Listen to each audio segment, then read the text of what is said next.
ആകാശവാണി. നമസ്കാരം. വാർത്തകൾ വായിക്കുന്നത് കരോൾ ത്രേസ്യാമ്മ അബ്രഹാം.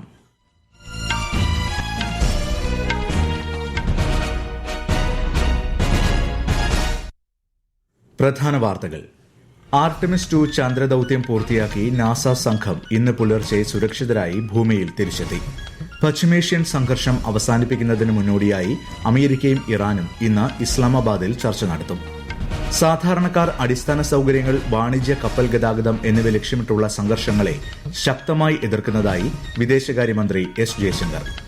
ഊർജ്ജ സുരക്ഷയിലേക്കുള്ള ഇന്ത്യയുടെ യാത്രയിലെ സുപ്രധാന ഘട്ടമാണ് തദ്ദേശീയമായി വികസിപ്പിച്ച ഫാസ്റ്റ് ബ്രീഡർ പ്രോട്ടോടൈപ്പ് റിയാക്ടറെന്ന് കേന്ദ്രമന്ത്രി ജിതേന്ദ്ര സിംഗ്. കേരളത്തിൽ ഉയർന്ന താപനിലയെ തുടർന്ന് ഇന്ന് 12 ജില്ലകളിൽ കേന്ദ്ര കാലാവസ്ഥാ വകുപ്പ് മഞ്ഞ ജാഗ്രത പ്രഖ്യാപിച്ചു. IPL ക്രിക്കറ്റിൽ ബംഗളൂരുവിനെതിരെ രാജസ്ഥാന് 6 വിക്കറ്റ് ജയം. വാർത്തകൾ വിശദമായി. നാസയുടെ ആർടെമിസ് 2 ചാന്ദ്രദൌത്യത്തിലെ സംഘാംഗങ്ങൾ സുരക്ഷിതരായി ഭൂമിയിൽ തിരിച്ചെത്തി. പസഫിക് സമുദ്രത്തിൽ ഇന്ന് പുലർച്ചെയാണ് ഇവരെ വഹിച്ചുകൊണ്ടുള്ള പേടകം ഇറങ്ങിയത്. ഒരു റിപ്പോർട്ട്.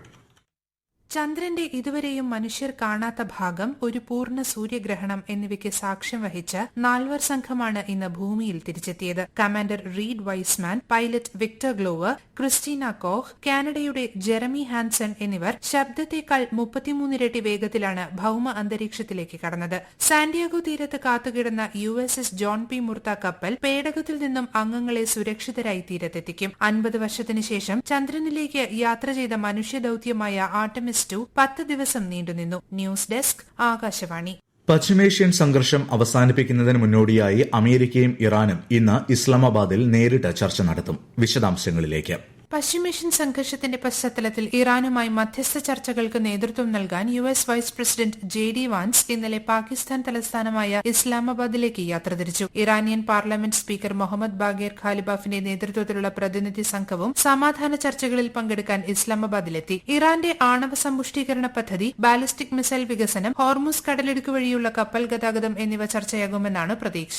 ഇറാനെതിരായ സൈനിക നീക്കത്തിന് ശേഷം US പ്രസിഡന്റ് ഡൊണാൾഡ് ട്രംപ് പ്രഖ്യാപിച്ച 2 ആഴ്ചത്തെ വെടിനിർത്തൽ പ്രഖ്യാപനത്തിന് ശേഷമാണ് ചർച്ചകൾ നടക്കുന്നത്. മേഖലയിലെ സംഘർഷത്തെ തുടർന്ന് ലെബനൻ ഇസ്രായേലുമായി നടത്തുന്ന നേരിട്ടുള്ള ചർച്ചകൾ ചൊവ്വാഴ്ച ആരംഭിക്കുമെന്ന് ലെബനീസ് പ്രസിഡന്റ് ജോസഫ് അയ്യൂൻ പറഞ്ഞു. അതേസമയം 2 ആഴ്ചത്തെ വെടിനിർത്തൽ കരാർ US പാലിക്കണമെന്ന് ഇറാനിയൻ വിദേശകാര്യമന്ത്രി സയ്യദ് അബ്ബാസ് അരാക്ചി ആവശ്യപ്പെട്ടു. ലെബനനിലെ ഇറാനിയൻ അംബാസഡറുമായി ഫോണിൽ സംസാരിക്കുകയായിരുന്നു അദ്ദേഹം. ഏതൊരു വെടിനിർത്തൽ കരാറിലും ലെബനൻ അനിവാര്യ ഘടകമാണെന്നും പ്രദേശത്ത് ഇസ്രായേൽ ആക്രമണം തുടരുന്നത് സമാധാന ചർച്ചകളെ ബാധിക്കുമെന്നും അദ്ദേഹം പറഞ്ഞു. News desk, Akashvani.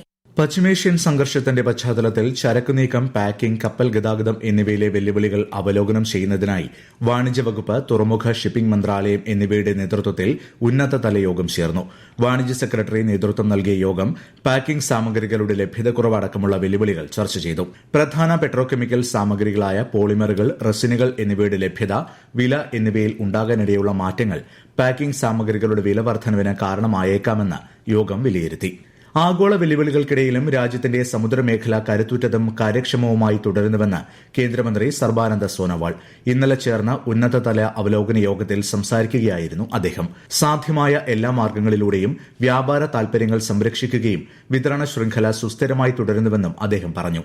പശ്ചിമേഷ്യൻ പ്രതിസന്ധിക്കിടയിൽ പ്രധാന തുറമുഖങ്ങളിലുടനീളം കെട്ടിക്കിടക്കുന്ന ചരക്കിന്റെ 90% സമയബന്ധിതമായ ഇടപെടലും തുടർച്ചയായ നിരീക്ഷണവും വഴി നീക്കം ചെയ്യാൻ കഴിഞ്ഞിട്ടുണ്ടെന്നും അദ്ദേഹം യോഗത്തിൽ അറിയിച്ചു. ലെബനൻ സംഘർഷത്തിൽ സാധാരണക്കാർക്ക് ജീവൻ നഷ്ടമാകുന്നതിൽ ആശങ്കയുണ്ടെന്നും ഇന്ത്യൻ പൌരന്മാരുടെ സുരക്ഷ ഉറപ്പാക്കാൻ എംബസി എല്ലാ നടപടികളും സ്വീകരിച്ചു വരികയാണെന്നും വിദേശകാര്യ മന്ത്രാലയം. പശ്ചിമേഷ്യയിലെ സ്ഥിതിഗതികൾ ഇന്ത്യ സസൂക്ഷ്മം നിരീക്ഷിച്ചു വരികയാണെന്ന് വിദേശകാര്യ വക്താവ് രൺധീർ ജയ്സ്വാൾ അന്തർ മന്ത്രാലയ വാർത്താ സമ്മേളനത്തിൽ ചൂണ്ടിക്കാട്ടി. അന്താരാഷ്ട്ര നിയമങ്ങളെയും രാജ്യങ്ങളുടെ പരമാധികാരത്തെയും ബഹുമാനിക്കേണ്ടതിന്റെ പ്രാധാന്യത്തെക്കുറിച്ചും അദ്ദേഹം പറഞ്ഞു. വിദേശകാര്യ സെക്രട്ടറി വിക്രം മിസ്രിയുടെ 3 ദിവസത്തെ US സന്ദർശനം തുടരുന്നു. വാഷിംഗ്ടൺ DC-യിൽ വൈറ്റ് ഹൌസ് ഉദ്യോഗസ്ഥരുമായി അദ്ദേഹം ഇന്നലെ ചർച്ച നടത്തി. ദേശീയ സുരക്ഷാ കൌൺസിൽ നേതൃത്വവുമായി അദ്ദേഹം കൂടിക്കാഴ്ച നടത്തിയതായി വാഷിംഗ്ടണിലെ ഇന്ത്യൻ എംബസി സമൂഹമാധ്യമ കുറിപ്പിലൂടെ അറിയിച്ചു. ഇന്ത്യൻ മഹാസമുദ്രത്തിലെ തന്ത്രപരമായ സംരംഭം, പശ്ചിമേഷ്യയിലെ സമീപകാല സംഭവ വികാസങ്ങൾ എന്നിവയുൾപ്പെടെ ഇരു രാജ്യങ്ങൾക്കും ഇടയിലുള്ള തന്ത്രപരമായ വിഷയങ്ങളിലും അഭിപ്രായങ്ങൾ ചർച്ചയിൽ കൈമാറി. ഊർജ്ജ സുരക്ഷയിലേക്കുള്ള ഇന്ത്യയുടെ യാത്രയിലെ സുപ്രധാന ഘട്ടമാണ് തദ്ദേശീയമായി വികസിപ്പിച്ച ഫാസ്റ്റ് ബ്രീഡർ പ്രോട്ടോടൈപ്പ് റിയാക്ടറെന്ന് കേന്ദ്ര ശാസ്ത്ര സാങ്കേതിക മന്ത്രി ജിതേന്ദ്ര സിംഗ്. ന്യൂഡൽഹിയിൽ വക്തവ്യ 2026 പരിപാടിയിൽ പങ്കെടുക്കുകയായിരുന്നു അദ്ദേഹം. ശുദ്ധ ഊർജ്ജം ദീർഘകാലത്തേക്ക് ഉറപ്പാക്കാനും രാജ്യത്തിന്റെ ശേഷി ഉയർത്താനും ഇത് വഴി തുറക്കുമെന്നും അദ്ദേഹം പറഞ്ഞു. ഈ വാർത്തകൾ ആകാശവാണിയിൽ നിന്ന്. ആകാശവാണി വാർത്തകളും വാർത്താ അധിഷ്ഠിത പരിപാടികളും all India radio news Thiruvananthapuram YouTube ചാനലിലും @all India radio news Thiruvananthapuram Facebook പേജിലും AIR ന്യൂസ് _തിരുവനന്തപുരം ഇൻസ്റ്റഗ്രാം അക്കൌണ്ടിലും @AIR ന്യൂസ് _TVM X ഹാൻഡിലും ലഭ്യമാണ്. ഇന്ന് സാമൂഹിക പരിഷ്കർത്താവ് മഹാത്മാ ജ്യോതിബ ഫൂലെയുടെ 199ാം ജന്മവാർഷികം. 1827 ജനിച്ച അദ്ദേഹവും ഭാര്യ സാവിത്രി ഫൂലെയും ജാതി വ്യവസ്ഥയ്ക്കും തൊട്ടുകൂടായ്മയ്ക്കുമെതിരെ പോരാടി. സ്ത്രീ ശാക്തീകരണത്തിനും സ്ത്രീകളുടെയും പെൺകുട്ടികളുടെയും വിദ്യാഭ്യാസത്തിനു വേണ്ടിയും ഇരുവരും നടത്തിയ പ്രവർത്തനങ്ങളും ഏറെ നിർണായകമായിരുന്നു. രാഷ്ട്രപതി ദ്രൌപദി മുർമു, ഉപരാഷ്ട്രപതി CP രാധാകൃഷ്ണൻ, പ്രധാനമന്ത്രി നരേന്ദ്രമോദി, ലോക്സഭാ സ്പീക്കർ ഓം ബിർള ഉൾപ്പെടെയുള്ളവർ ഇന്ന് പാർലമെന്റ് ഹൌസ് പരിസരത്തെ പ്രേരണാ സ്ഥലിൽ ജ്യോതിബ ഫൂലെയ്ക്ക് പുഷ്പാർച്ചന നടത്തും. രാജ്യത്തിന്റെ വിവിധ ഭാഗങ്ങളിൽ നിരവധി പരിപാടികളും സംഘടിപ്പിച്ചിട്ടുണ്ട്. ആഗോളക്രമം വലിയ മാറ്റങ്ങളിലൂടെയാണ് കടന്നുപോകുന്നതെന്നും കലുഷിതമായ ഒരു കാലത്തിനായി ഇന്ത്യൻ മഹാസമുദ്ര രാഷ്ട്രങ്ങൾ തയ്യാറെടുക്കണമെന്നും വിദേശകാര്യമന്ത്രി S. ജയശങ്കർ മൌറീഷ്യസിൽ 9ാമത് ഇന്ത്യൻ മഹാസമുദ്ര സമ്മേളനത്തെ അഭിസംബോധന ചെയ്യുകയായിരുന്നു അദ്ദേഹം.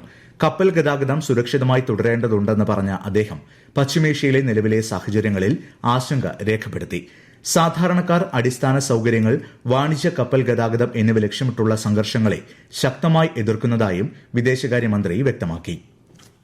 The global order is undergoing a period of profound transition shaped by shifting power balances, ongoing conflicts, economic fragmentation, and growing contestation. In these turbulent times, the situation in West Asia obviously merits particular attention. All of us are deeply concerned about the conflict and would like to see an early return to normalcy. We firmly oppose the targeting of civilians, of infrastructure, and of commercial shipping.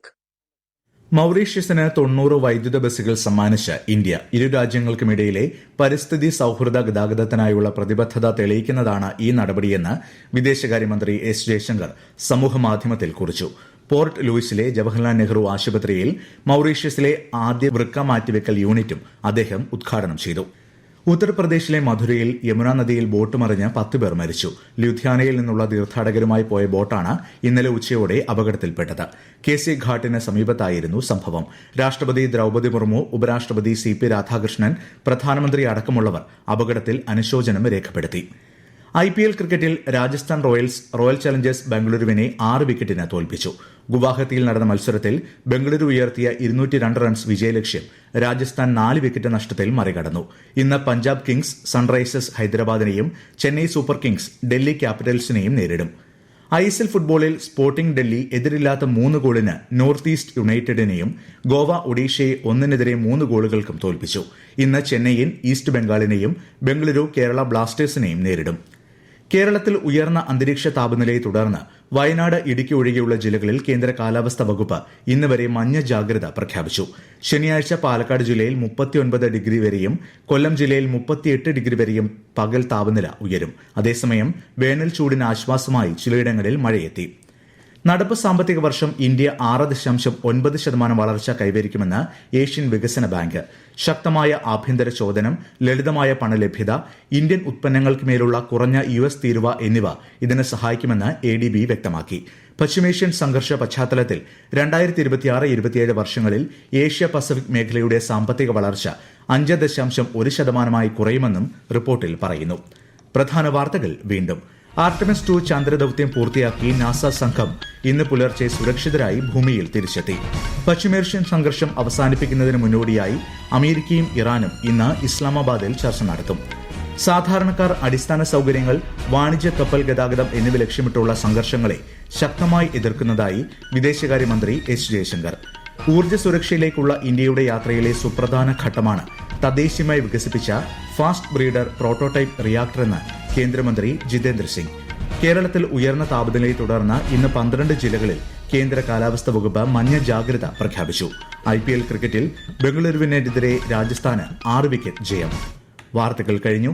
Thiruvananthapuram നിലയത്തിൽ നിന്നുള്ള അടുത്ത വാർത്താ പ്രക്ഷേപണം 11 മണിക്ക്.